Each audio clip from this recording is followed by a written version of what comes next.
Está gravando. Quem falou, falou. Quem não falou, não falou mais. Infelizmente, tem esse fenômeno mesmo da galera desistindo. Geralmente.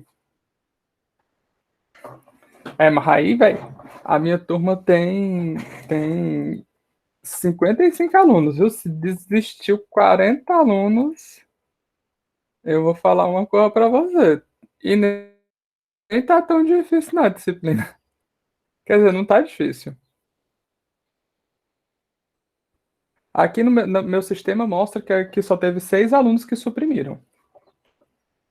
Acho que o restante deve estar fazendo prova ou deve ter prova essa semana. Gente. Professor, Oi. há 2 semanas atrás eu mandei para você um e-mail falando de algumas dúvidas que eu tinha, só que na aula 8. Aí, no final da aula, Show. tira elas ou vai tirar logo agora? Não, muito importante começar tirando as dúvidas anteriores, porque como é que eu posso construir um raciocínio em cima de coisas se você ainda está preso um pouco antes? Aí você passa logo para quem ficou. Passa logo o quê? Uma prova? o... Pois é. Qual era a dúvida? Então, eu entendi que a norma de um vetor está bem relacionada com o comprimento dele, né? Para poder descobrir a norma, é basicamente descobrir o comprimento, é isso? A primeira coisa que a gente conversou na aula passada é que quando você vai definir um espaço, você tem que definir como é que você vai medir distâncias. Na verdade, você tem que definir como é que o seu espaço vai se comportar. E aí, uma das coisas que você tem que definir chama-se distância. Então, em geral, você quer medir a distância entre dois pontos, certo? Você quer calcular o comprimento desse segmento de reta. Quando a gente está falando de geometria euclidiana, tá, gente? De novo, expliquei na aula para vocês lá que existem outras geometrias. O que vocês estão aprendendo aqui na disciplina, muita coisa, é restrito a um universo muito específico de regrinhas, tá? Na aula que vem a gente vai ter uma discussão muito boa sobre isso. Inclusive, se vocês puderem não perder a próxima aula, eu aconselho, porque vai ser uma nova fase na vida de vocês. Então, assim. Vai ser um pouco difícil por não perder. Prova o- sexta-feira. Tem prova sexta-feira? Prova de quê? Probabilidade e estatística. Vou mandar mensagem pro Rafael mandar ele cancelar a prova. Brincadeira, tem essa moral nenhuma. Ah, bom, boa sorte, cara. Só pra curiar, qual é o assunto?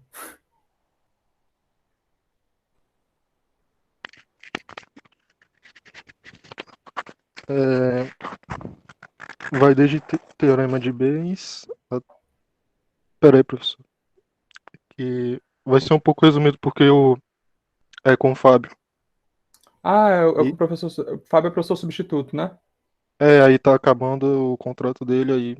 Por isso que ele tá passando um pouco em cima da hora. Tá. Entendi. É do teorema de Bayes até?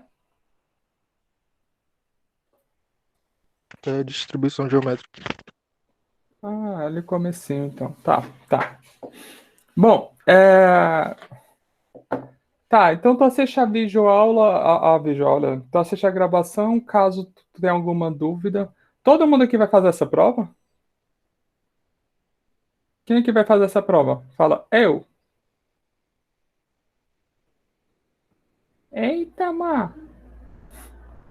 É bastante, viu? Bom, vou pensar então com calma o que fazer. Eu gostaria muito que a próxima aula vocês todos participassem, porque a gente vai sair do mundo real para o mundo abstrato. A gente vai sair. A gente vai ter uma discussão. Posso fazer até um breve resumo do que é que vai acontecer na próxima aula, mas meio que relacionado com isso que eu estou falando. Por exemplo, quando você vai definir o espaço, você tem as regras que você tem que definir. Tudo que você deduz é em cima dessas regras que você definiu. Por exemplo, aqui, respondendo a dúvida do rapaz que perguntou, foi o Ítalo, não foi que perguntou? Não, é o Eric. Eric, perdão, Eric. É que tu tem cara de Ítalo. É, então,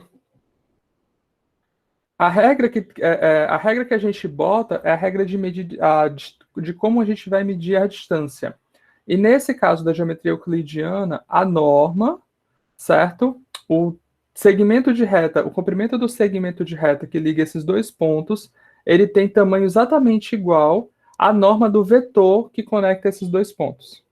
Certo? Pronto, Então, isso eu tinha entendido. Aí o que eu queria saber era a normalização de um vetor. Tipo, o que que eu não entendi, na sua explicação eu não entendi muito bem o que que é a normalização de um vetor. a normalização de um vetor é porque, assim, algumas vezes você não está tão preocupado com a distância dos teus pontos. Você está mais preocupado com aquele conceito de para onde é que o teu vetor está apontando.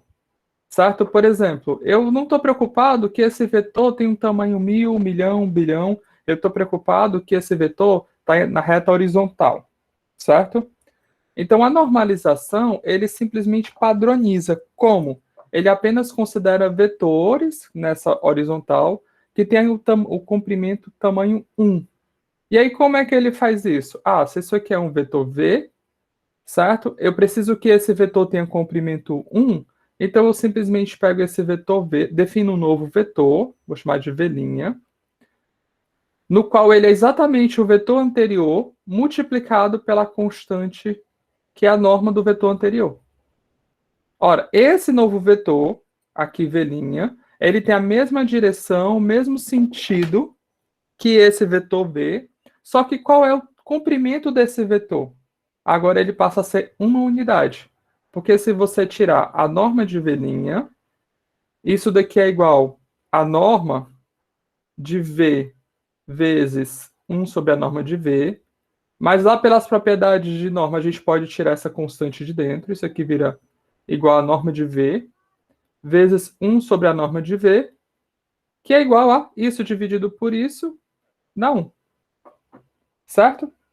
Então, eu sei que esse novo vetor que eu defini, ele tem a mesma direção e o mesmo sentido que esse vetor, porém ele tem norma 1, ele tem comprimento unitário. Certo? É isso que significa a normalização. É você pegar o mesmo vetor e comprimir ele em um vetor unitário, mantendo a informação sobre a direção e o sentido nesse caso. Ah, entendi. Aí, só mais uma dúvida. Claro. Por exemplo, na parte de ângulos dos vetores, né? Peraí, acho que é dos ângulos de vetor, só é porque eu estou olhando aqui no slide. Claro. Pronto, no produto interno entre vetores, na verdade. O primeiro teorema fala que a norma de vetor é igual à raiz quadrada dos produtos internos, né? Isso, a norma de um vetor V, ele é igual a V1 ao quadrado mais V2 ao quadrado. Pronto, essa é a minha dúvida. No seu slide, a norma de vetor não está ao quadrado, tá só V1 mais V2, raiz quadrada de V1 mais V2. Tipo, foi só um erro ou é porque não eleva ao quadrado? Foi um erro. Ah, tá. Ah, tá. Perdoe, foi um erro. Tá, então é bom até saber que lá estava com esse errinho. Bom corrigir. Era só isso mesmo, professor. Obrigado. Show. Alguém mais tem alguma dúvida? Bom, eu vou explicar um pouquinho o que é que vai acontecer na próxima aula. O que é que vai acontecer na próxima aula que eu gostaria muito que vocês pudessem participar é porque é o seguinte, até agora a gente está falando de vetores no R3. E tudo que a gente está falando, definições, não sei o que, a gente está sempre escrevendo, pega o vetor 2, 3, 1. Pega o vetor 1, 2, 3. E todas aquelas regras que a gente descobriu, produto interno, não sei o que, blá, blá, tudo, produto vetorial, a gente construiu em cima desse conjunto. Só que a pergunta mais chave é, a gente precisa, tipo, todas essas regras que a gente construiu, o que é que realmente ela usa? Bom, a gente vai ver na aula que vem que a gente não precisa estar dentro desse conjunto. Na verdade, eu posso definir todas aquelas regras em cima de um conjunto V qualquer.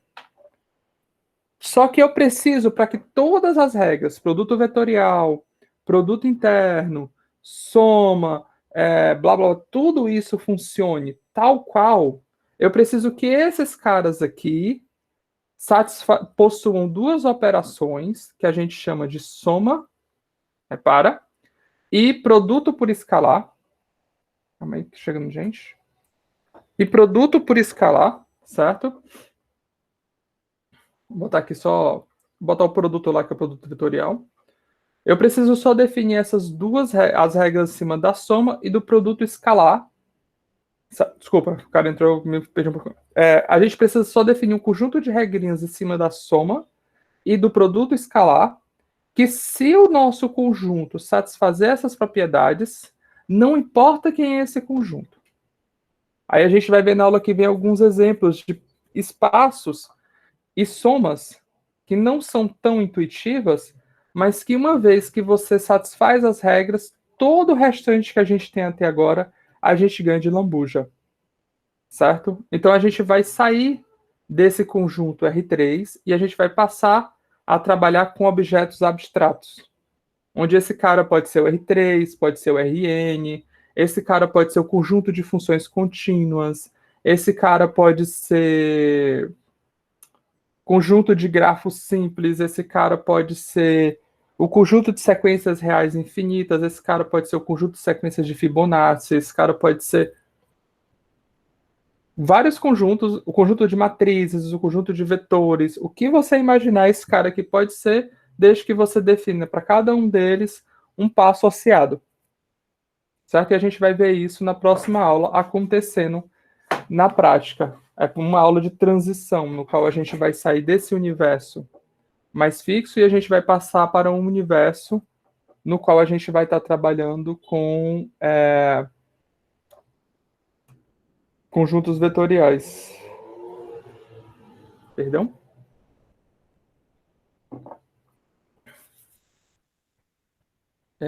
Deixa eu fechar aqui, porque está fazendo plim, plim, plim, plim, plim, está me atrapalhando. Bom, beleza? Então isso é um pouquinho do que a gente vai ver na próxima aula. Infelizmente eu gostaria que todos participassem, mas dado que vocês vão ter prova, aí vocês vão ter que assistir, infelizmente, a aula pro vídeo. Mas aí se vocês tiverem dúvida, vocês me perguntam. Bom, vamos começar a aula de hoje, devagarzinho. Eu espero que vocês tenham aprendido um pouco sobre ortogonalidade na aula anterior, que vocês tenham entendido o que é que significa dois vetores serem ortogonais.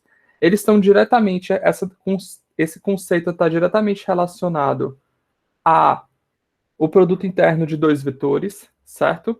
Então a gente viu na aula anterior que eles são ortogonais se somente se o produto interno deles dá igual a zero. Em particular, a gente conversou, acredito, que o vetor zero, ele é ortogonal a todos os vetores, então ele aponta para todas as direções ao mesmo tempo, porque ele é vetor zero, tá bom? Então, a gente viu isso daqui e a gente vê alguns resultados sobre produto interno, sobre ortogonalidade, mas que função a mais a gente pode ter em relação à ortogonalidade? Bom, vamos relembrar nossos sistemas lineares. Lembra que nossos sistemas lineares, nossas equações são dessa forma. E a gente já conversou que eu posso escrever essa equação como sendo o produto interno de dois vetores. Até aqui tudo bem. Se eu estiver falando de equações homogêneas, o que eu estou falando para você? Eu estou dizendo, então, que o vetor x que eu estou procurando, certo? É um vetor que ele tem que ser ortogonal a esse vetor A1 até a n. Então, isso aqui está falando para a gente que a solução dessa equação ela é um vetor x ortogonal ao vetor de coeficientes. Olha só que bacana. Ou seja, se eu tenho um sistema linear homogêneo, certo? O conjunto de soluções do nosso sistema linear homogêneo é o conjunto de vetores que são ortogonais a cada uma das equações, certo? Ou a cada uma das linhas do nosso vetor A. Bacana? Até aí, nenhuma novidade. Esse teorema é um teorema bem que salta aos olhos, se chama teorema por ser um resultado mais forte, mas não tem nenhum segredo, certo? Ele já diz o óbvio pra gente.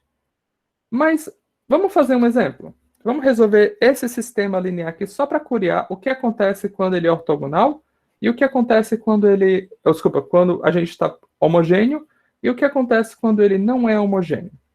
Bom, eu vou escolher a forma de resolver ele, eu vou usar a eliminação de Gauss-Jordan. E para não ter que fazer isso aqui duas vezes, eu vou já fazer para os dois B simultaneamente, seguindo aquela ideiazinha que a gente aprendeu lá atrás, tá bom? Bom, vamos fazer o seguinte, como aqui já começa com 1, e eu vou fazer Gauss-Jordan, eu vou botar essa equação em cima. Então isso aqui dá 1 menos 1, 3. Bom, o primeiro B é 0, que vai ser esse cara daqui, e o segundo B é 8, que vai ser o B daqui. Bom, agora a gente tem 2, 3, 1, 0, que é esse B que vem daqui, e 11, que é esse B que vem daqui. Eu estou fazendo assim porque eu quero fazer logo os dois simultaneamente, para não ter que fazer um e depois ter que fazer o outro, tá bom? Bom, vou fazer o seguinte, seguindo o processo de eliminação de Gauss-Jordan, eu vou eliminar, eu vou zerar esse valor aqui. Como é que eu zero? Eu multiplico a primeira linha por 2 e subtraio ela da segunda. Então, vou repetir a primeira linha porque eu não vou alterá-la. Isso aqui nada demais. Então, esse menos 2 vezes esse, 0. Esse menos 2 vezes esse, 5. Esse menos 2 vezes esse, menos 5. Esse menos 2 vezes esse, 0. Esse menos 2 vezes esse, menos 5. Bom, essa equação, essa matriz inteira, ela é equivalente. Bom, agora eu vou dividir. Ficou grande demais. Agora eu vou dividir a linha de baixo por menos 5. Então isso aqui vira 1, menos 1, 3, 0 e 8. Vou dividir por 5, quer dizer. Então isso aqui dá 0, 1, menos 1, 0, menos 1. Bom, agora eu vou fazer o processo de voltar. Então agora a gente obteve nossa matriz escalonada. Aí a gente vai agora voltar zerando os caras. Então eu vou zerar esse rapaz. Então eu somo essa segunda linha com a primeira. Então eu obtenho 1, 0, 2, 0, 7. Me ajudem se eu cometer algum erro, tá, pessoal? 0, 1, menos 1, 0, menos 1. Beleza? Então, olha só, a gente acabou, não tem mais o que fazer. A gente, obviamente, esse sistema tem infinitas soluções. E a gente obteve a seguinte solução. Vamos primeiro resolver a solução do sistema homogêneo, certo? Homogêneo. Eu vou botar ela aqui embaixo. Sistema homogêneo fala para a gente que x mais 2z é igual a 7. E o de baixo fala que xy menos z é igual a menos 1. Certo? Perdão, falei que era do homogêneo, né? Então, esse aqui é 0 e esse aqui é 0, que é o homogêneo, é o primeiro B. Bom, isso aqui equivale a dizer, a gente fazendo nossas equações paramétricas, que x é igual a menos 2z e y é igual a z. Certo? Isso fornece para a gente que o conjunto de vetores que são ortogonais, tanto a esse primeiro quanto a esse segundo, são vetores da forma menos 2z, z, z. Então, o conjunto de vetores que são ortogonais a esses coeficientes e a esses coeficientes são vetores dessa forma, onde para cada z, obviamente, eu tenho um vetor diferente. Legal? Bom, se eu escrever agora a solução do não homogêneo, o que é que eu vou obter? Bom, obviamente eu vou obter, no lugar desse 0 e desse 0, eu vou ter 7 menos 1. Tá? Então, a gente vai obter x igual a 7 menos 2z e y igual a menos 1 mais z. Bom, isso aqui vai nos fornecer o quê? Olha só. 7 menos 2z menos 1 mais z. Eu vou botar aqui 0, vocês já vão entender por quê. Mais z. Certo? Olha só, 7 menos 1 e 0. Bom, eu tenho 7 menos 1 e 0. Eu tenho, olha só, se eu tomar o z igual a 0, esse 7 menos 1 e 0, ele é uma solução de quê? Desse sistema, onde eu tomo b igual a 11,8. Certo? Quer fazer o teste? Vamos pegar aqui, ó. 2 vezes 7, mais 3 vezes menos 1, mais 0. Isso aqui dá 14 menos 3, 11. Embaixo eu tenho 7, menos 1, mais 3 vezes 0. Isso daqui dá 8. Olha só, 11 e 8, que era a solução que a gente queria. Então, esse ponto 7, menos 1 e 0, ele é uma solução desse sistema quando eu tomo b igual a 11 e 8, ou seja, do nosso sistema não homogêneo. Mas olha onde é que está aparecendo a equação paramétrica, as variáveis da nossa equação paramétrica. Ó. Menos 2z mais z mais 0,z, 0z. Ou seja, eu podia reescrever isso aqui, se eu quisesse, da seguinte forma.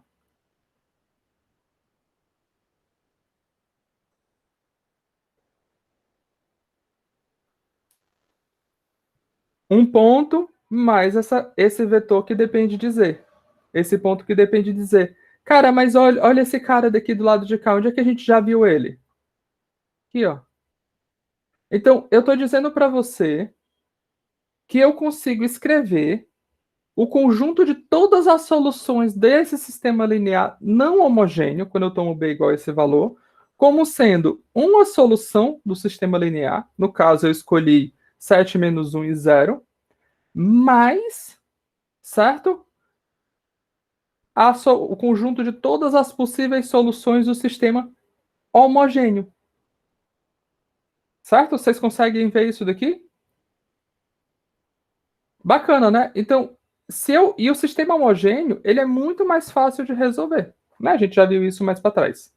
Bom, então, é isso exatamente que eu estou falando. Que eu posso escrever a solução geral de um sistema linear, certo? Como sendo uma solução específica, esse x aqui era para ser menor, uma solução específica do sistema linear não homogêneo, mais a solução geral do nosso sistema linear homogêneo. Certo? Como é que a gente prova que esse teorema é verdade? Eu estou dizendo que toda solução desse cara pode ser escrito como sendo uma solução específica fixa desse cara, mais uma solução disso daqui. Certo? Como é que a gente prova isso? A gente pode provar isso aqui da seguinte forma. Ó. Seja, sei lá, x0. No caso do exemplo anterior, a solução geral, exatamente. No caso, seria menos 2z. Dá menos 2z, zz. Isso daí é a solução geral do sistema homogêneo. A solução geral do sistema não homogêneo seria essa forma aqui. Que é a solução geral, é um ponto que a gente escolheu, mais a solução geral do sistema não homogêneo, do sistema homogêneo. É a solução específica mais a solução geral, né? Isso, e a solução geral vem do sistema homogêneo.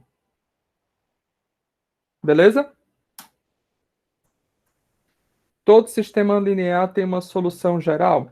Bom, se ele for consistente, ele tem. Nem que seja a solução geral dele seja única, seja um ponto. Certo? Porque ou ele tem infinitas, ou ele é consistente, ou ele é inconsistente. Se ele for inconsistente, ele não tem solução nenhuma. Se ele for consistente, ele tem infinitas ou uma solução. Certo? Então, de qualquer forma, você tem uma solução geral. Só que, no caso, a solução geral seria um elemento. Deu para entender? Meio confuso quando você fala geral de um elemento, mas seria, como eu dizer assim, sei lá. Geralmente, todo mundo nessa sala que é José Fran é professor. Tipo, é geral, mas só tem eu que sou José Fran. Eu acho, vai que de repente. Não lembro de ter visto o José Fran, não. Aliás, esse período de vacinação serviu para descobrir que tem um monte de José Fran em Fortaleza.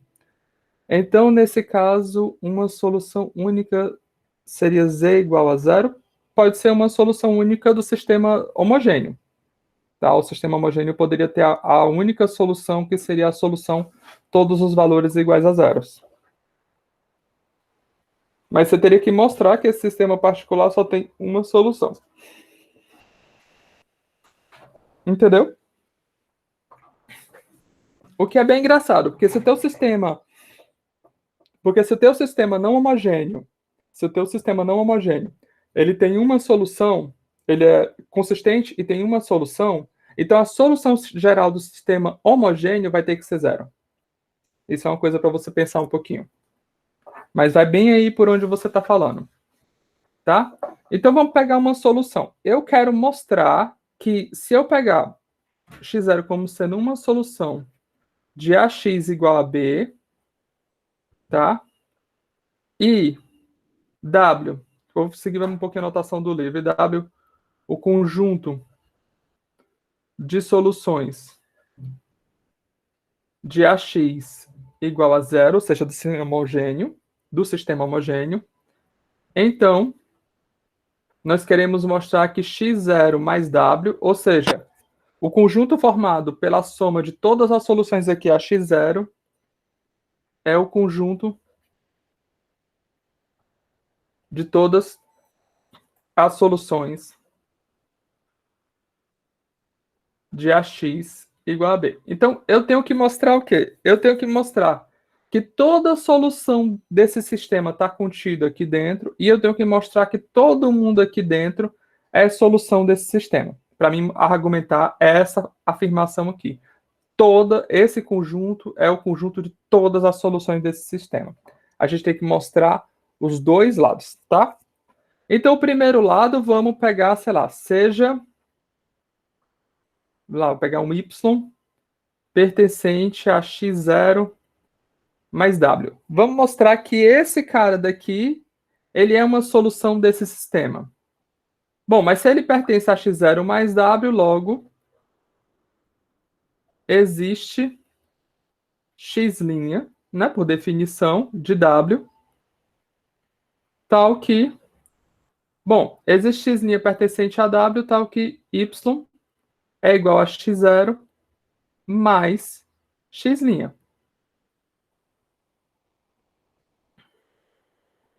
Assim, bom, vamos aplicar. Isso aqui dá a vezes x0 mais x', certo?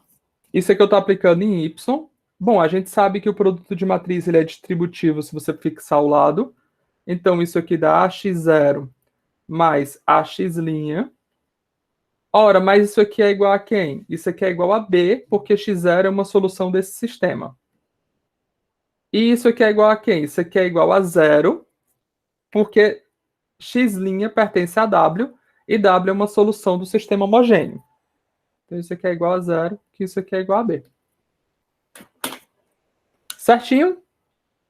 Então, a gente acabou de mostrar que todo elemento desse conjunto que a gente definiu é, de fato, uma solução do nosso sistema não homogêneo. O que eu tenho que mostrar agora é que toda solução do nosso sistema não homogêneo pode ser escrito dessa forma. Certo? E aí, como é que a gente mostra isso? Bom, a gente mostra da seguinte forma. Por outro lado, eu acho que eu vou lá para o que aqui fica mais bonitinha a letra. Minha letra já não é bonita por natureza e lá fica cagada. Aí, por outro lado, a gente vai pegar, fixa agora, a gente vai fixar y, tal que a y seja igual a b. Certo? A gente quer mostrar que y está dentro daquele conjunto x0 mais w, certo? Como é que eu vou mostrar isso? Defina, olha só a sacada. W igual a y menos x0. Certo? Vamos lá. O que acontece ao aplicar o W no nosso sistema? Isso aqui vai dizer que A é igual a Y menos x0. mas isso aqui é igual a AY menos AX0. Mas olha só que legal, AY é B, AX0 é B. Então, isso aqui diz o que pra gente? Isso aqui diz que W, logo, W pertence a W. Então, W é uma solução do sistema homogêneo.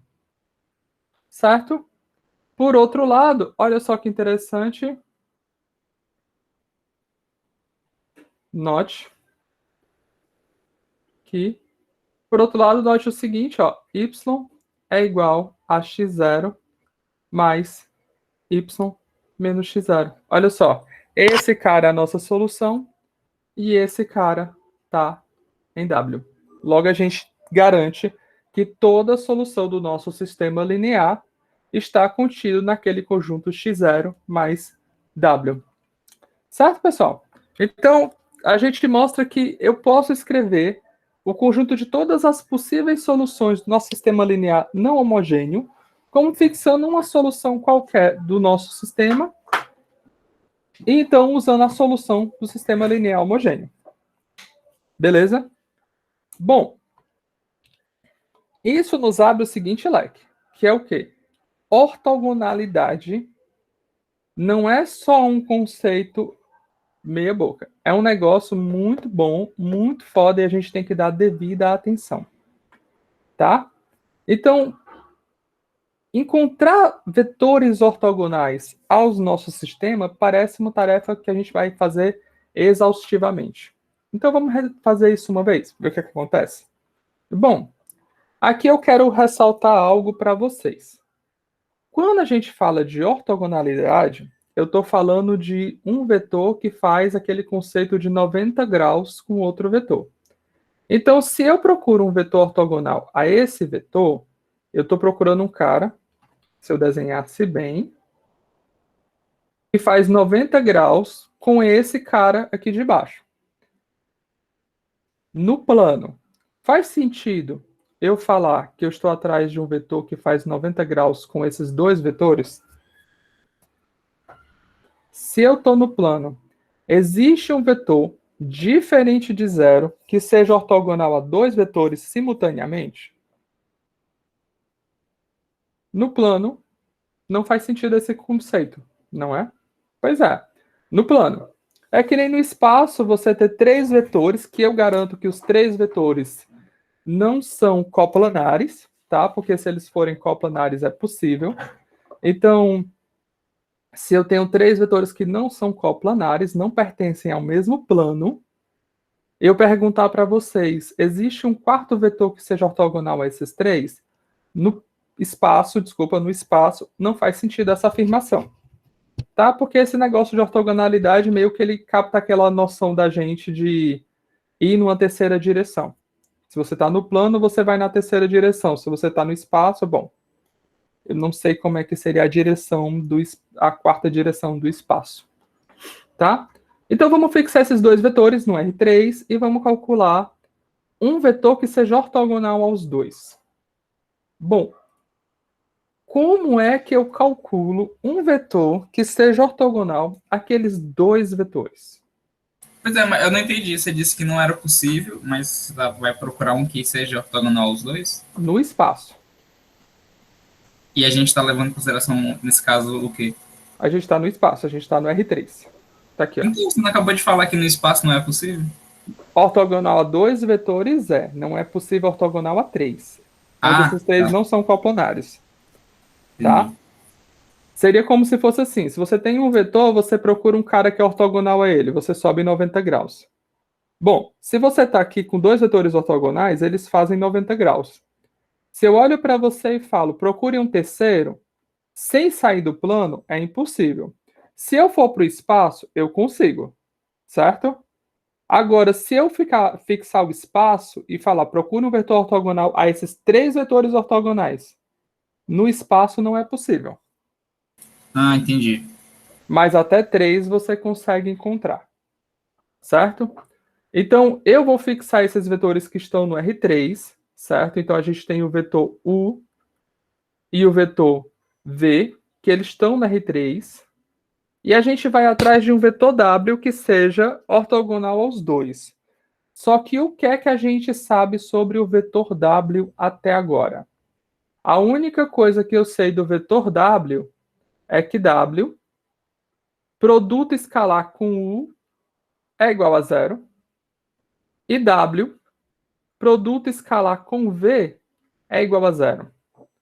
Bom, mas professor, aqui não ajuda muito porque a nossa fórmula que a gente aprendeu usa cosseno. Não. A gente aprendeu uma outra fórmula para produto escalar, que é o quê? W1, U1, mais W2, U2, mais W3, U3. A gente quer que isso seja igual a zero. Ao mesmo tempo, W1, V1, mais W2, V2, mais W3, V3, eu quero que esse cara seja igual a zero. Tá bom? Então vamos resolver esse sistema para encontrar os possíveis vetores W que são ortogonais. Professor, esse sistema ele tem infinitas soluções. Faz sentido que ele tenha infinitas soluções. Por quê? Porque se eu fixasse, por exemplo, no caso particular do plano, se eu fixar esse vetor e eu te pedir para encontrar um vetor ortogonal a ele, tem esse, tem esse, tem esse, tem esse. Então tem infinitos. A gente só quer um. Tá? Então, a priori, eu vou escrever em função de W3. Vamos usar aquele mesmo esqueminha que a gente acabou de usar. Então, a gente tem os coeficientes U1, U2, U3, V1, V2, V3. Nesse exato momento, assim, para facilitar a minha vida, eu vou considerar que esses caras são todos diferentes de zero, tá bom? Não muda muito o raciocínio quando você pensa que, por exemplo, se esses dois caras forem iguais a zero. Se esses dois caras forem iguais a zero, você pode fazer umas continhas para ajustar, mas nesse exato momento eu vou meio que considerar que eles são todos diferentes de zero para poder fazer minhas divisões, tá bom? Enfim. Então a gente vai fazer o seguinte. Esse cara primeiro aqui eu vou dividir por 1. Então esse cara aqui vira 1. O 2 dividido por 1. O 3 dividido por 1. 0. Agora eu vou anular esse cara aqui de baixo, esse aqui. Então eu multiplico todo mundo aqui por V1 e subtraio embaixo. Então esse cara dá 0. Esse cara dá V2 menos o 2 V1 sobre o 1. Esse cara dá V3 menos o 3 vezes V1 sobre o 1, e esse cara aqui dá 0. Bom, vou botar aqui só para não confundir. 0. Bom, agora o que é que eu tenho que fazer? Eu tenho que normalizar esse jovem rapaz aqui. Então vamos normalizar esse cara aqui. Para normalizar esse cara, eu vou dividir ele por quem? Eu vou dividir ele por... eu vou dividir ele por ele mesmo, né? Claro. Então, esse cara dali vai virar... Vamos repetir em cima, porque eu não vou mexer em cima. O 3, o 1, 0. E embaixo a gente vai fazer a normalização. Isso aqui dá 0, isso aqui dá 1. Esse cara aqui vai dar esse dividido por esse. Então vai ficar V3, o 1, menos o 3, V1, sobre V2, o 1, menos o 2, V1. E esse cara dá 0. Que a borrachada aqui funciona bem. Você pode explicar essa parte de novo aí? Eu não entendi o raciocínio. Claro. O que eu estou fazendo é aquele processo de eliminação de Gauss-Jordan. Então, o que foi que eu fiz? Eu simplesmente, pelo processo de eliminação de Gauss-Jordan, eu simplesmente fiz o quê? Eu escrevi a matriz do sistema linear, tá aqui, a matriz aumentada. Daí, o primeiro processo que eu fiz foi dividir a primeira linha por 1. Ou seja, eu normalizei esse cara. Depois eu usei o processo de eliminação para poder eliminar o de baixo. Como é que eu fiz? Eu multipliquei essa primeira linha por V1 e subtraí de baixo. Por isso que dá 0 aqui. Aqui dá V2 menos esse cara multiplicado por V1. Aqui dá V3 menos esse cara multiplicado por V1. E aqui fica 0 porque eu não mexi nele. Certo? Bom. Ai, meu Deus, tá coçando. Para esse cara de baixo, o que eu preciso fazer agora é transformar esse cara na nossa variável pivô, nossa variável líder.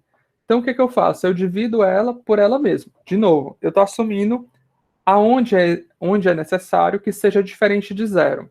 Então, eu estou assumindo que esse cara inteiro ele é diferente de 0, tá? Para poder fazer a divisão. Mas quem é esse cara inteiro aqui? Se eu passar o 1 para cá, ele vira exatamente V2, U1, menos o 2, V1, dividido por 1. Esse jovem rapaz aqui é igual a esse cara aqui de baixo. Então, o que foi que eu fiz? Eu dividi ele por isso, dá 1. E eu dividi esse por isso. Só que o 1 cancela com o 1, fica V3, U1 menos o 3V1, que vem daqui, dividido por esse cara aqui de cima. Entendeu agora? Entendi. É porque eu não tinha entendido de onde saiu esse 1 aí, eu tava meio perdido. Tá.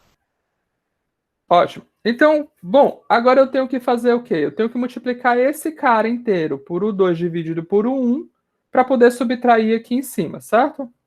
Então, esse cara aqui vai dar 1. Esse cara aqui vai dar 0.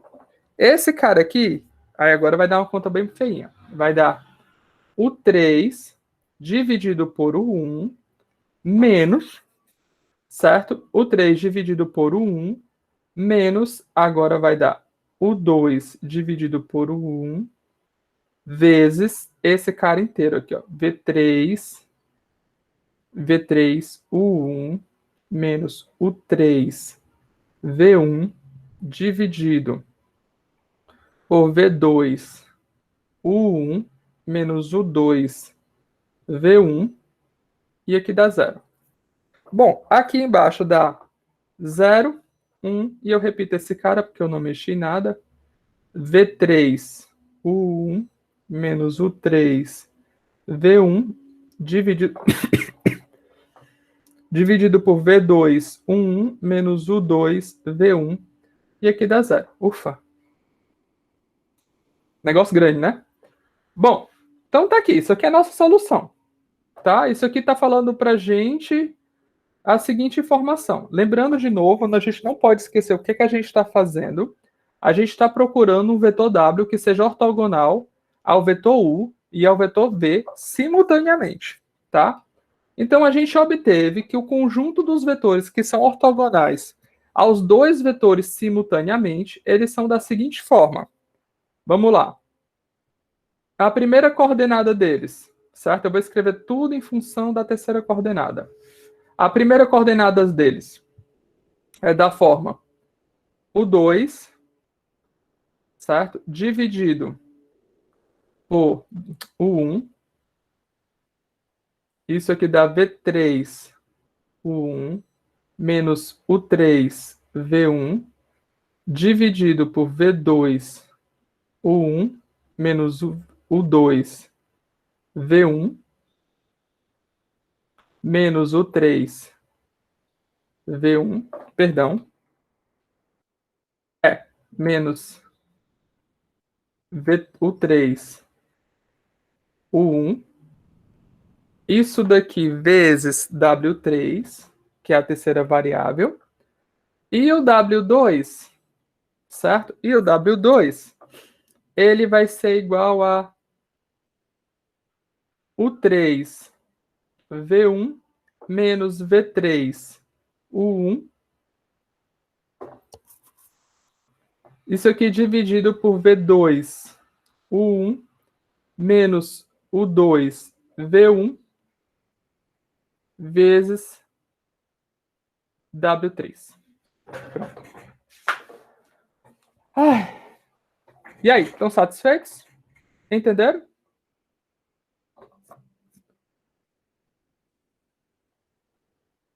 Alguma dúvida?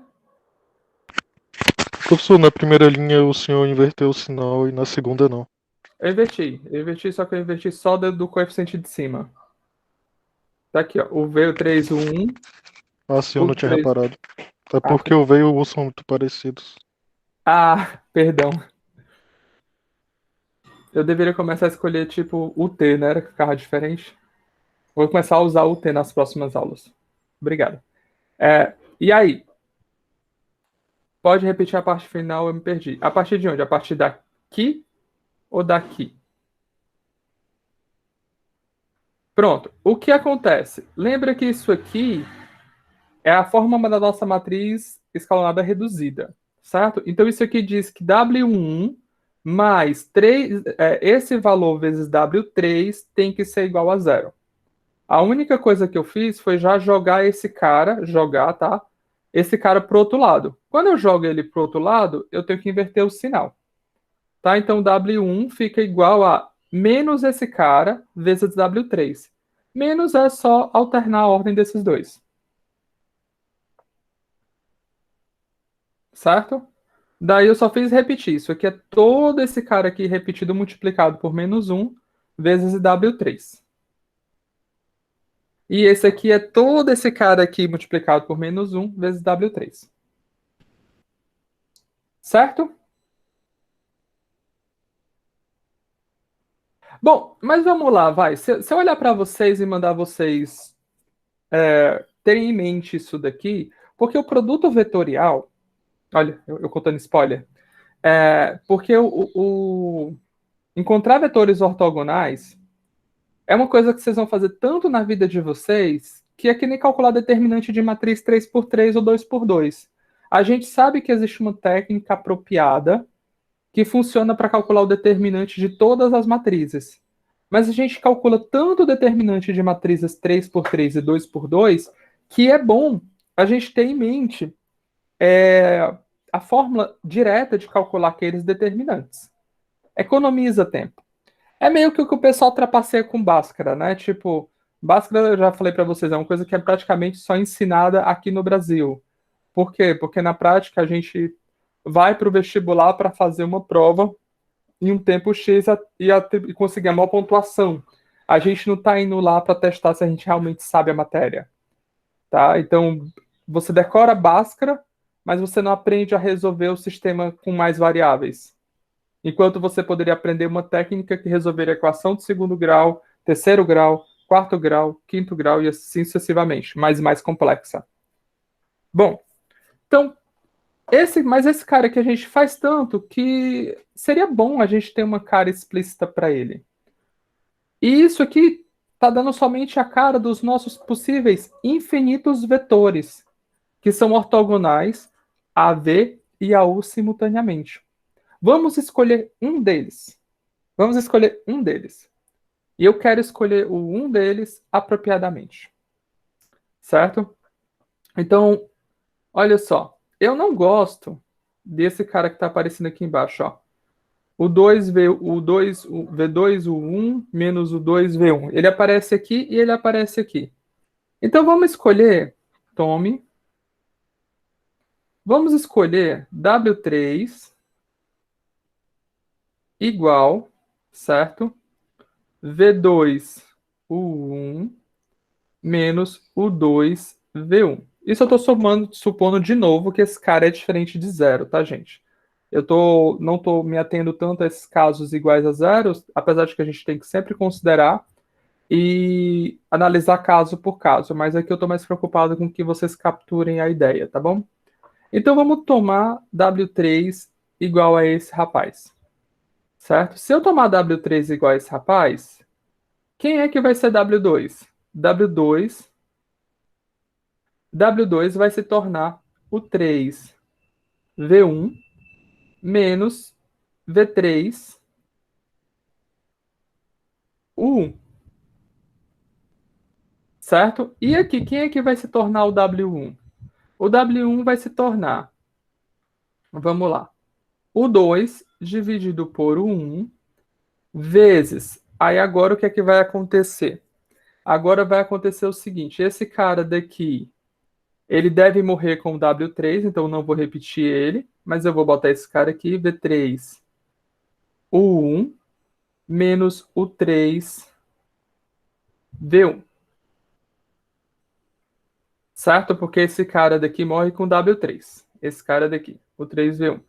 E esse rapaz aqui vira menos o 3 dividido por 1. Aí agora eu tenho que botar o valor de W3, que é V2 U1 menos o 2 V1.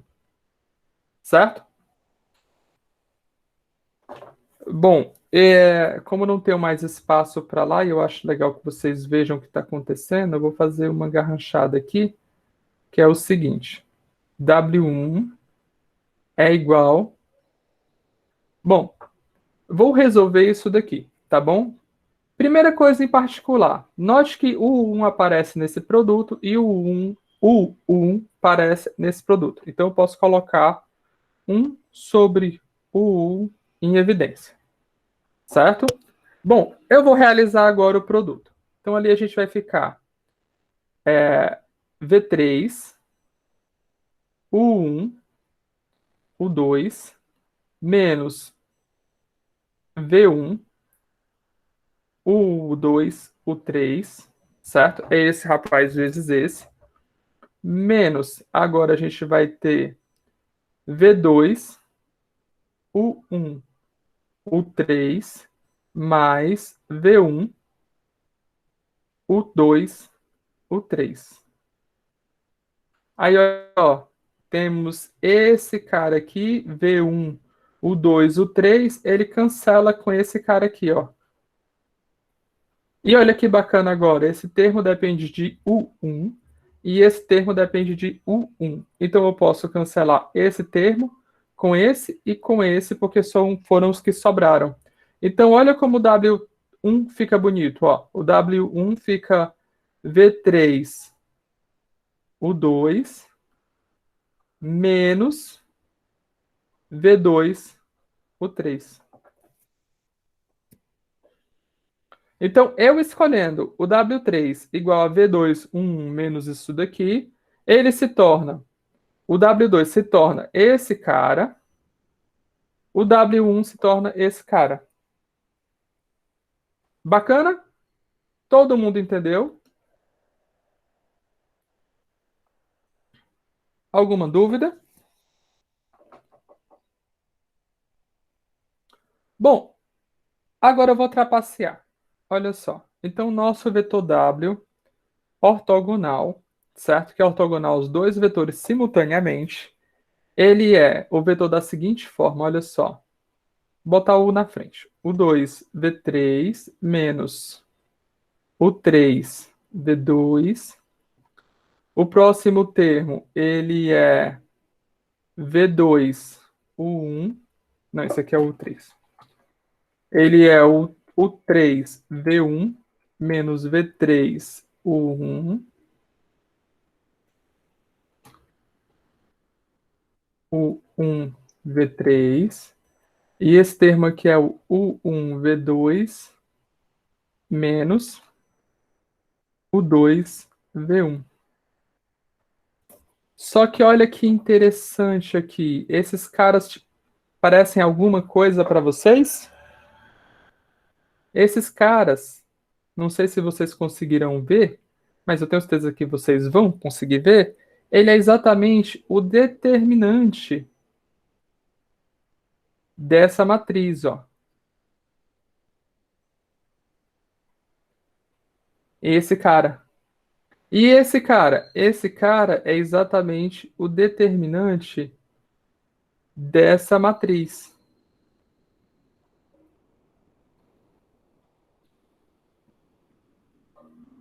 E esse cara é exatamente o determinante dessa matriz.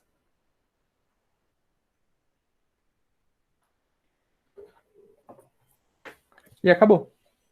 Então, olha só, um vetor, não é o único, ele tem infinitos, tá? Um vetor que é ortogonal a U e V simultaneamente, a gente pode obter ele simplesmente calculando esses determinantes, certo? E olha que elegante, uma forma bem facinha de lembrar desses determinantes, ó. Mais, menos, mais. O primeiro determinante, a primeira posição, é o determinante que você omite a primeira coordenada, o segundo é o que você omite a segunda, e o terceiro é o que você omite a terceira. Certo? Não é elegante? Não é bonito? Esse cara daqui, certo? Ele é o nosso novo operador. Porque olha como ele saiu bonito. Então, toda vez que eu falar para vocês que a gente está atrás de um cara que seja ortogonal, os dois caras simultaneamente no R3, certo? É desse cara que a gente está atrás. E esse novo rapaz, ele é a nossa nova operação. A gente vai chamar ele de produto vetorial. Bom, por que que ele é negativo? Porque, na verdade, certo? Cadê? Porque, na verdade, esse cara aqui, ó, que é a segunda coordenada, ele é o determinante dessa matriz aqui, ó.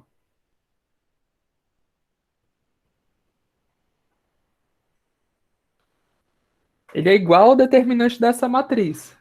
Mas eu não queria alternar a ordem, certo? Porque esse aqui está na ordem crescente, esse aqui está na ordem crescente. Eu queria que esse aqui também aparecesse na ordem crescente. Então eu vou mover essa coluna para a direita e trazer essa para a esquerda. Vocês aprenderam, matéria da prova anterior, quando você troca colunas de posição, o que é que acontece com o determinante? Ele muda de sinal.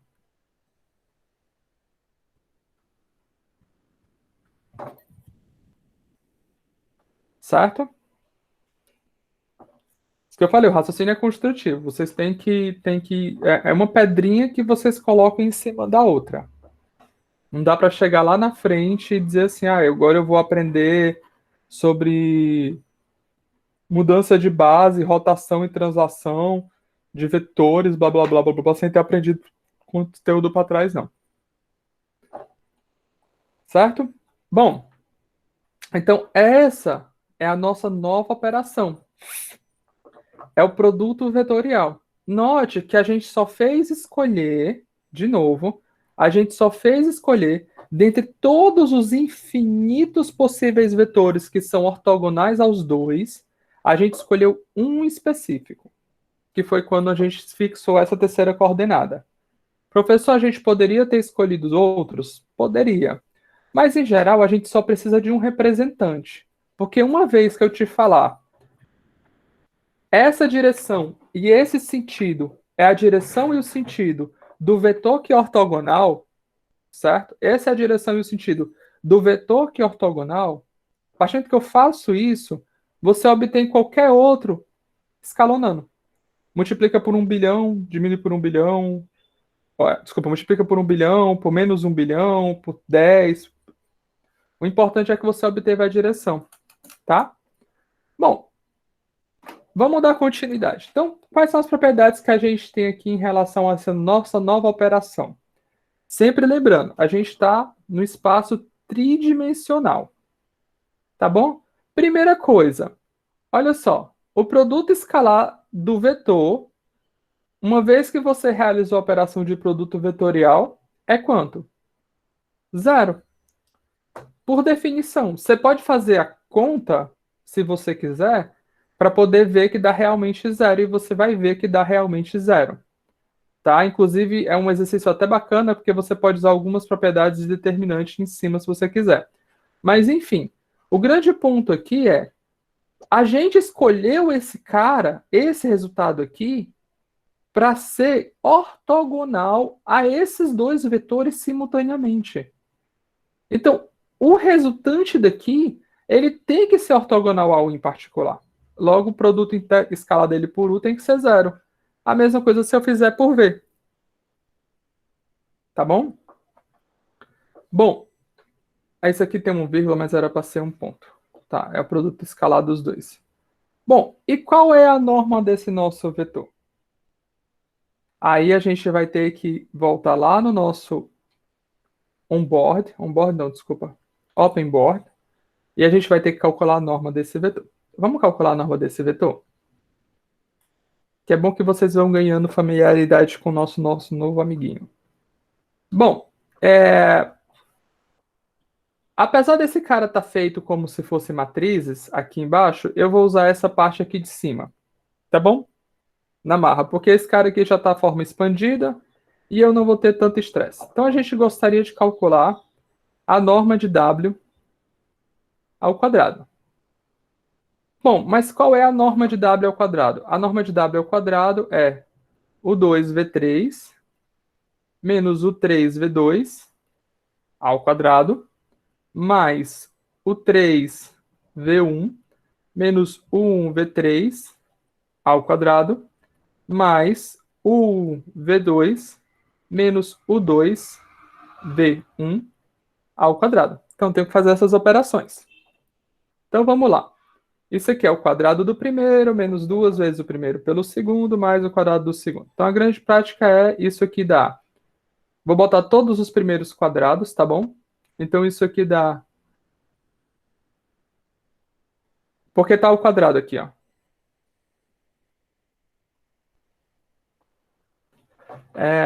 E como a gente está falando em norma, a gente falou sempre que quando está falando em norma, o valor tem que ser o positivo. A gente pegou assim. Tá? Então, isso aqui dá o 2 ao quadrado.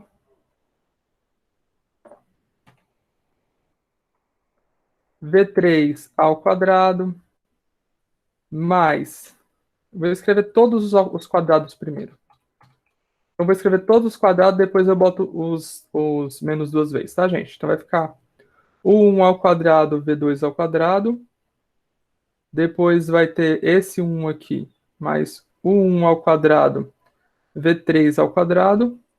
Depois vamos para o 2. Dá o 2 ao quadrado V1 ao quadrado, mais o 2 ao quadrado, V3 ao quadrado, que veio daqui, mais, agora em relação ao 3V1 ao quadrado, mais o 3V1 ao quadrado, mais o 3V2, deu outro 3, V2 é V2 ao quadrado, certo?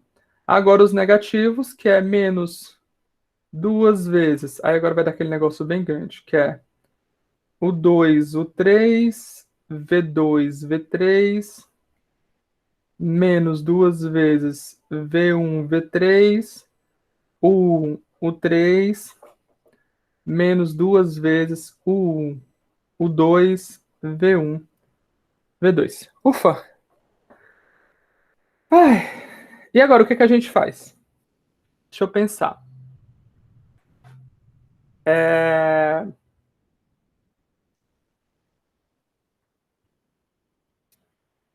Então, olha só. Olha só, olha só, olha só. Eu vou fazer uma trapaça. Qual é a trapaça que eu tenho? Que eu vou fazer? Olha só, eu quero sumir com esses caras ao quadrado porque eu não gosto dele, porque eles estão me atrapalhando muito. Só que tem alguns termos que estão faltando aqui, não é verdade? Tá faltando quem? Deixa eu ver.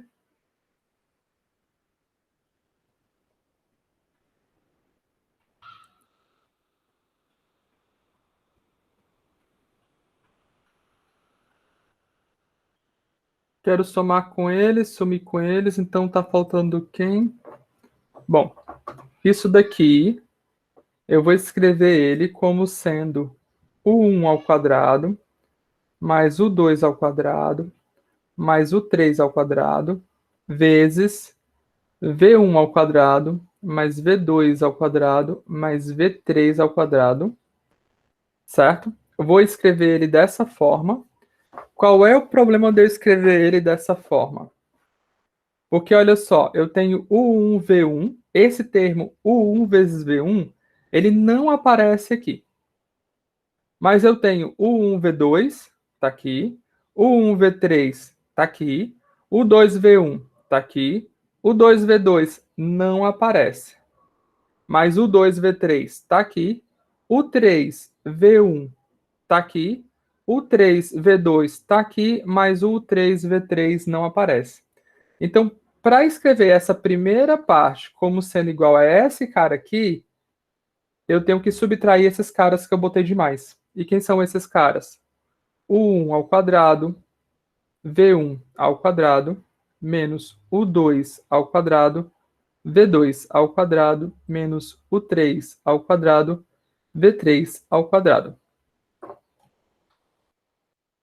Bom, depois eu vou pegar esse cara de novo. 2 vezes U2, U3, V2, V3, menos 2 vezes V1, V3, U1, U3, menos 2 vezes U1, U2, menos U1, U2.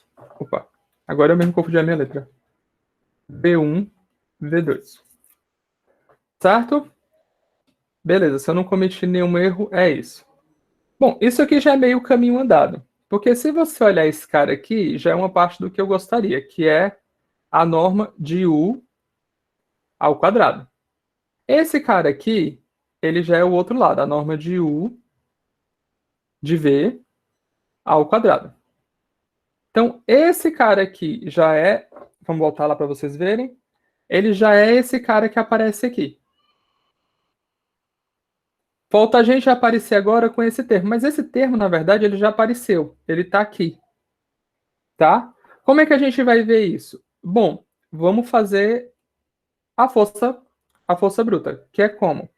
A gente vai ter que ser norma de U ao quadrado, norma de V ao quadrado, menos, aí eu vou escrever daquela forma, ó, U1, V1, mais U2, V2, mais U3, V3, ao quadrado. Isso aqui é exatamente o que estava escrito lá. E a gente tem que se convencer que isso aqui é exatamente o que está escrito aqui em cima. Como é que a gente se convence? Simples. O quadrado do primeiro, o quadrado do segundo, o quadrado do terceiro, menos 2 vezes esse. Cadê? O 1, o 2, está aqui, V1, V2. Menos 2 vezes esse. Cadê? Está aqui. Menos 2 vezes esse. Está aqui. Então, isso aqui é exatamente a norma de U ao quadrado vezes a norma de V ao quadrado menos o produto interno de U por V ao quadrado. Ufa! Certo? Beleza? Todo mundo entendeu? Fiz nada demais, só calculei na marra a norma. Certo? Em geral, quando eu olho para vocês nas provas dos teoremas e falo, gente, é só abrir, e é só expandir. Geralmente eu me refiro a isso. Você tem que pegar isso, a fórmula, você tem que pegar o valor, certo? E expandir. Quando você expandir, você vai observar que os dois lados são exatamente iguais. Então não tem nenhum segredo. Bom, isso daqui mostra essa segunda afirmação. A primeira afirmação vem de onde? A terceira afirmação vem de onde?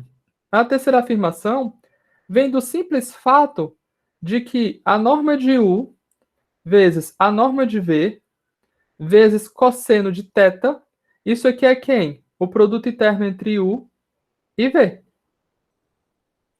Certo? Então, o produto interno desses dois vetores pode ser escrito dessa forma. Quando eu elevo ao quadrado, o que é que vai acontecer? Vai ficar a norma de U vezes a norma de V ao quadrado vezes 1 menos cosseno ao quadrado de θ. E aí a gente usa a identidade trigonométrica que seno ao quadrado mais cosseno ao quadrado é igual a 1. Então você faz a troca. Tá? Então esse aqui segue só por esse argumento. Esses dois é muito bacana, mas eu vou deixar como exercício para vocês. Ele é nada mais, nada menos do que vocês fazerem o que a gente acabou de fazer, que é expandir de novo. Olha só o que ele fornece para a gente. Se eu pegar 3 vetores, certo? Fizer primeiro a operação de encontrar um vetor ortogonal a V e W. Então, procurar um vetor ortogonal a U é como se eu simplesmente estivesse redirecionando o vetor V e W nessas coordenadas. Tá? É um pouquinho legal você pensar isso geometricamente falando. Vamos tentar pensar isso geometricamente, tá? Isso daqui fala, vamos usar o cenário ideal, que eu estou com o vetor V e o vetor U, eles formam um plano, tá? Vetor V e o vetor W, e eles formam um plano. Essa primeira operação, ele encontra um vetor que é ortogonal, certo? Tanto a esse cara quanto a esse cara. Beleza? E aí ele fala o que pra gente? Bom, pega um vetor U qualquer em qualquer direção. A gente pode pensar, sei lá, que o vetor U tá para cá. Não sei. Esses dois vetores, eles formam um plano. Esse cara tá ortogonal. Esse cara tá ortogonal a esses dois. Então ele fala para você que uma vez que você vai procurar agora um vetor que seja ortogonal a esse e a esse, na prática você volta para dentro desse plano. Tá? É isso aqui que isso aqui está falando. Vocês vão aprender mais ou menos o que... Ah, não, vocês já aprenderam sobre projeção nas aulas anteriores. Então, isso daqui fala que quando eu procuro o vetor ortogonal de novo esse cara, eu volto para dentro desse plano. Então, o vetor ortogonal a esse terceiro vetor aqui, ele nada mais é do que um vetor que pode ser obtido através de uma soma inteligente desses dois vetores. Certo? O vetor que é ortogonal a esse e a esse. Deu para entender a ideia geométrica do que está acontecendo com essa afirmação? É interessante, porque esse negócio, ele sempre tem um significado. Eu falo para todo mundo assim, eu brinco com o pessoal que eu sou formado minha formação original é matemática, né? Eu sou bacharelado em matemática.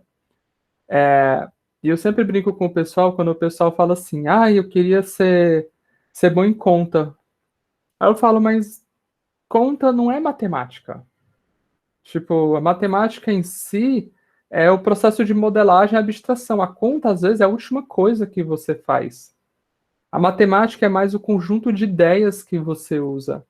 E para você ter essas ideias, você tem que estar sempre com um negócio se mexendo na sua cabeça. Por exemplo, quando você olha para isso aqui não é para você pensar, olha, o produto vetorial do produto vetorial é igual a isso daqui, e vai memorizar isso daí. Não, você tem que entender o que significa essa igualdade. Essa igualdade tem um mundo de informações por trás dela. Ah, não, conta é muito mais fácil. Conta tem calculadora. O Wolfram faz isso para você. Mas o que adianta se você... tipo assim, tem um meme que eu já falei uma vez, que é tipo, o aluno pergunta pro professor, professor, onde é que a gente vai usar isso na vida? Aí o professor responde, você eu não sei, mas os alunos inteligentes irão. Então, tipo, se você só memorizar a conta, vai ser inútil. A ideia aqui por trás vai ser bacana. Então, você olha para isso daqui tem um significado, que é exatamente um dos, não é o único, é um dos significados. Se eu tenho um plano, eu procuro um vetor ortogonal, e agora eu procuro um vetor ortogonal, esse vetor ortogonal e um terceiro vetor, na prática, é um vetor que está no mesmo plano que o vetor original, que os dois vetores originais. Tá? Então, o vetor ortogonal a esse cara e esse cara, ele está dentro desse plano. É isso que eu estou falando para vocês. É isso que esses dois outras opções falam para vocês. Tá? E, em particular, se você olhar a diferença desse para esse, ele está te fornecendo os dois possíveis vetores, ou seja, o cara que é ortogonal para cá e o cara que é ortogonal para cá. Certo? Que a gente está falando do plano. Bacana? Vamos dar continuidade. Mais resultados. Bom, eu prometo que não tem muito mais que isso não. Só mais uns 3, eu acho. Bom, então vamos lá. Vamos continuar falando sobre como esse processo de obter vetores ortogonais funciona. Isso aqui era para ser um U, tá? Eu tenho que ajeitar esses slides depois. Isso daqui era para ser um U. Ele está falando que se eu fizer o produto vetorial de U por V, é igual eu fazer o vetor obtido é um vetor na direção oposta do V por U. Se você parar para pensar aí, tem uma coisa que vocês fazem em física que captura essa informação, que é a regra da mão direita. Essa aqui é a minha direita, tá, gente? Eu não sei se está do lado direito de vocês. É a regra da mão direita, que é o quê? Você coloca a mão apontando na direção do primeiro vetor, a palma virada para o segundo vetor, e aí você fecha, que é para apontar a direção do vetor. Que, na verdade, esse fecha é só para você lembrar que a palma tem que estar apontada para o outro vetor. Porque senão você não tem como fechar, tá? Se teu outro vetor estiver para trás, você não consegue fechar a tua mão para trás. Quer dizer, tem uns animaizinhos que conseguem virar a mão quase toda, mas geralmente não é normal, tá? Então você faz assim. E aí isso aqui mostra a direção do vetor do produto vetorial resultante. Se eu fizer o produto vetorial no outro sentido, a gente vai estar fazendo o quê? Virando a mão de cabeça para baixo. Quando eu fecho, o vetor aponta para baixo. E a gente aprendeu que em produto vetorial, ou em vetores, mudar esse sentido, essa direção, eu sempre confundo entre direção e sentido, é multiplicar por -1, é multiplicar por uma variável negativa. Aqui pra gente, certo? É mais fácil ainda de saltar aos olhos. Por quê? Porque vocês são alunos aplicados, dedicados, e vocês manjam pra caramba já de determinante. Determinante para vocês, vocês piscam o olho, vocês calculam a 5 por 5. Assim, de cabeça. Aí o cara fala assim, se for tudo zero, né? Então, por quê? Porque olha só, esse cara aqui, que a gente está chamando de W o tempo todo, ele é o produto vetorial com V, certo? Mas olha só, se eu mudo essa linha de posição com essa, eu faço o quê? Eu mudo o sinal. Então, isso aqui é menos V2, V3, o 2, o 3. Esse aqui é V1, V3, U1, U3. E esse aqui é V1 menos V1, V2, U1, U2. E aí eu posso colocar o negativo para fora se eu quiser, mas isso aqui é exatamente... Se eu quiser, não, vou colocar, mas não vou perder meu tempo escrevendo. Eu fazer o outro sentido. Olha só. E nesse caso eu nem precisei abrir toda a contaiada para refazer tudo isso aqui para mostrar que na prática um é igual a menos o outro. Não, eu só fiz usar o que a gente sabe de determinante. Beleza? Então, isso daqui é a parte dos determinantes. A gente usa determinante. Esses daqui também meio que a gente herda da mesma coisa. Ele está falando o quê? Olha que interessante.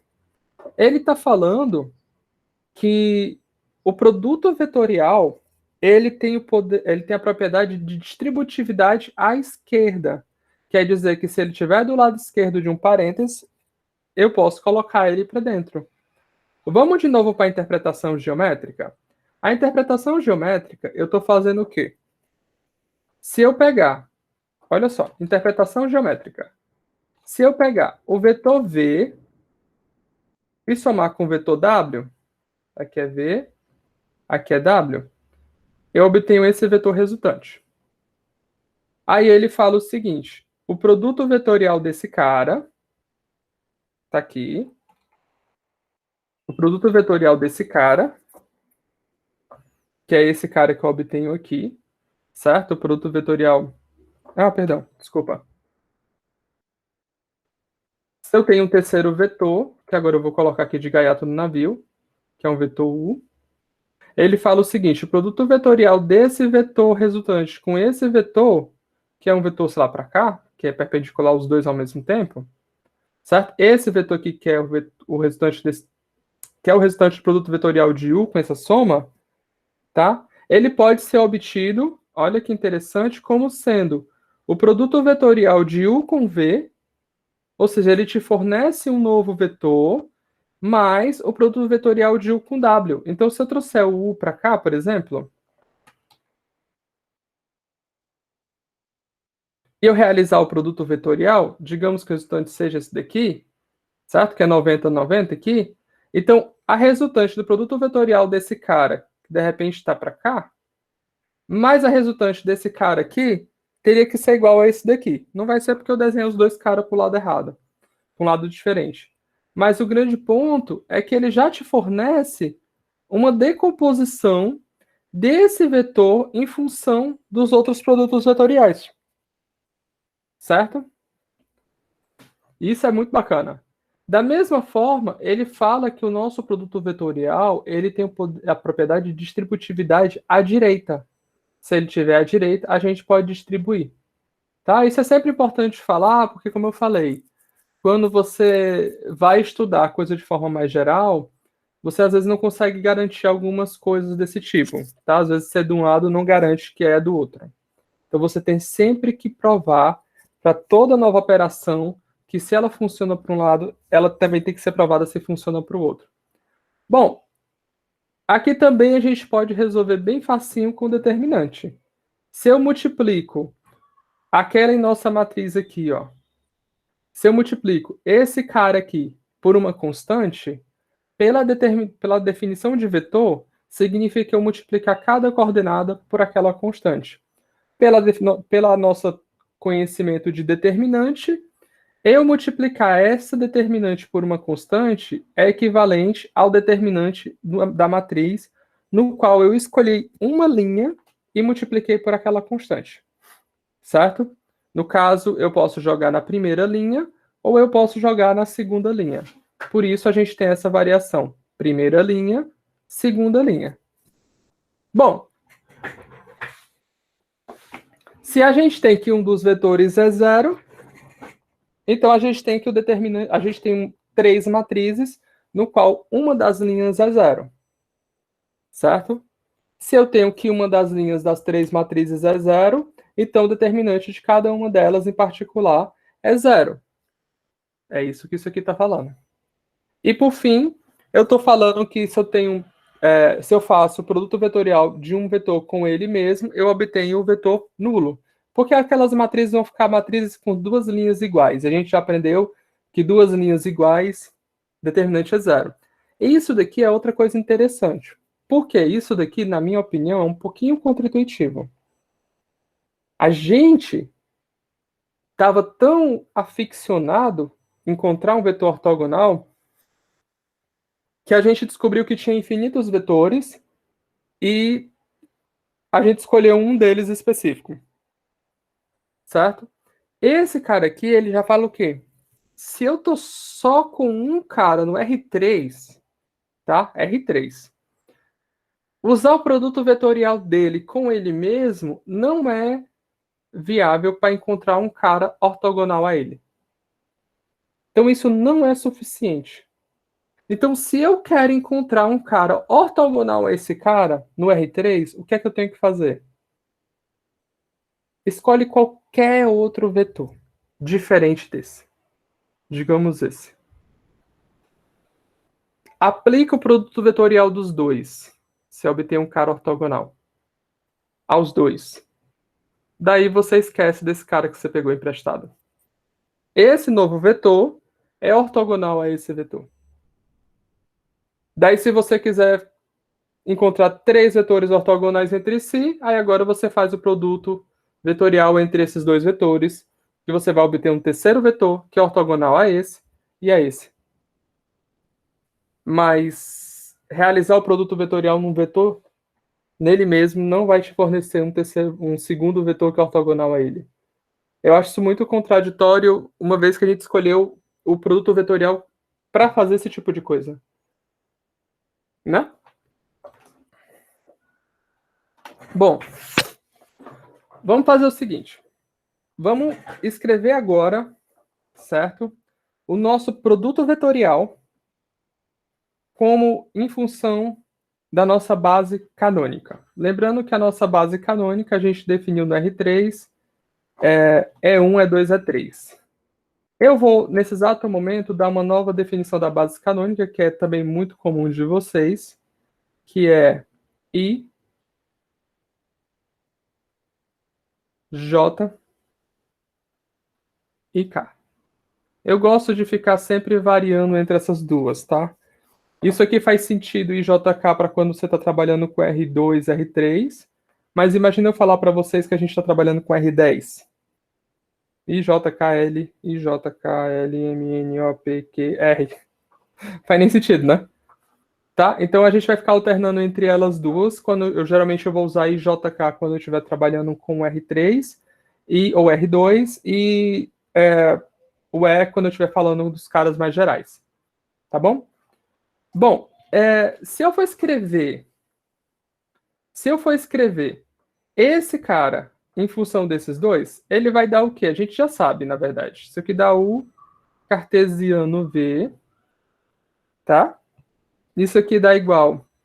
Bom, a primeira matriz, a gente repete o 1, o 2, o 3, V1, V3, V2, V3, e mais, menos, na verdade.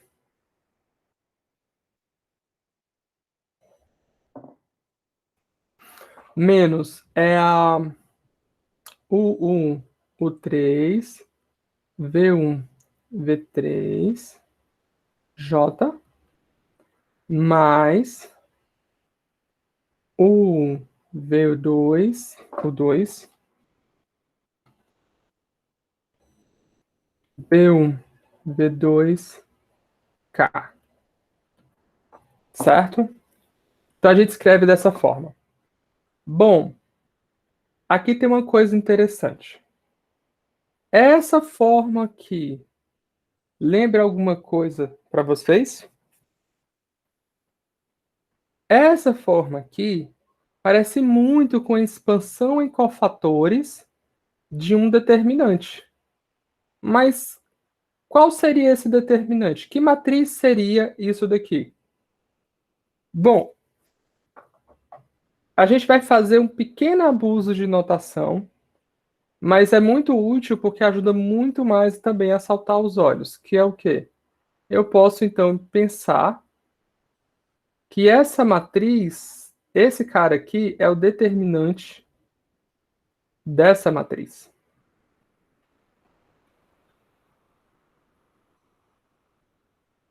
Por que é que isso é um abuso de notação? Porque a gente está incorporando dentro da matriz elementos que não necessariamente são valores, que não necessariamente, desculpa, não são valores reais. Eles são vetores.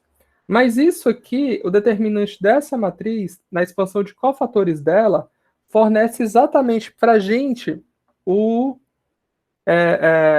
produto vetorial desses dois vetores. E para quem gosta de ficar memorizando as coisas, é até mais fácil lembrar disso daqui. Certo? Alguma dúvida até agora? Estamos bem? Beleza. Se vocês não se manifestarem, eu vou continuando. Certo? Bom, vamos fazer o seguinte. Vamos calcular a área do paralelograma determinado por esses dois vetores no R3. Como é que a gente calcula essa área? Na verdade, acho que eu vou fazer o seguinte. Como vocês vão fazer prova na semana que vem, e já são 11h40, eu acho que eu vou parar por aqui. Tá? Então, na aula que vem, a gente vai ver mais um par de resultados sobre produto vetorial, tá bom?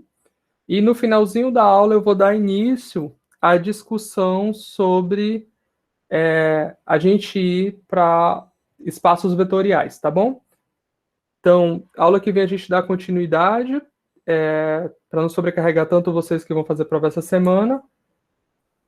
E qualquer dúvida, vocês podem estar me procurando pelo canal que vocês preferirem, tá bom?